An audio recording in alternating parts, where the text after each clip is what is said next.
Hey guys, today we're talking about how to use a grid to make a more accurate drawing. Using a grid has its advantages. First off, the vertical and horizontal grid lines help us more accurately recognize angles. For example, the right side of SpongeBob might seem like a straight up and down, but when compared to the grid line, we can tell that it clearly slopes inward. This may seem like a small detail, but the more often you get these angles correct, or at least pretty close, the better your image will turn out. You can also think of this as drawing the negative space. The negative space is the shape of the gap between two objects. Instead of focusing on the pants and the leg, I'm just going to think about that oblong rectangular shape and trying to recreate it on the right-hand side. Once I feel pretty confident about that large negative shape, I can start dividing it up into the smaller negative shapes to figure out where that leg lands. Don't worry about getting everything right the first time. Sometimes we have to put down a bad mark until we realize what needs to be changed. Then we can correct it and make it better. Another technique that students find helpful is to make a sort of connect the dots for yourself. In this instance, we're paying close attention to where each line overlaps the grid lines, as well as any other major angle changes, like the corner of SpongeBob's head here. Next, I go to my gridded drawing paper and place the dots in the same locations along the corresponding grid boxes. And finally, I imitate those lines. These techniques can be used simultaneously. You don't have to just choose one.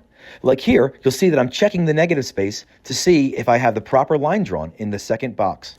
Here's another drawing tip that you'll find helpful no matter what technique you're using to draw. Notice how I'm ignoring the wiggles on SpongeBob's body at first, and I'm drawing lightly.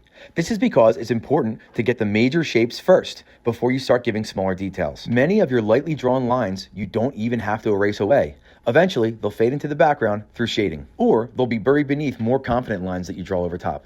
Once you have your basic details in place, it's time to start erasing away those grid lines. Make sure to erase completely. We don't want the viewer to be able to see these when we're done our drawing. Think of it like doing a magic trick. It's not as fun or as impressive if you can tell how the trick was done. So erase away those grid lines completely, but be careful not to erase away your drawing that you've worked so hard on. The next step is to clean up this drawing. Take some time to double check your lines and add in some of those details we intentionally summarized in the first step, like the wiggles on SpongeBob's body, the belt along his waistline, and the exact shapes of his hands and fingers. As you work your way around the image, add some shading. Start with the areas that are clearly darker, but keep them at a medium darkness for now. You can always go darker, but it's hard to lighten it once you've gone too dark. Even the light areas, you should shade them just a little bit, even if you just smudge them in with your blender. You can always go back and erase away to create a nice, clean highlight. Revisit areas several times and keep comparing to your reference image. Ask yourself where you see the darkest darks and lightest lights and try and adjust those areas accordingly. I hope you found this video helpful. I'd love to hear your comments below. Please like and subscribe for more tips and lessons. Me, I'm just an art teacher.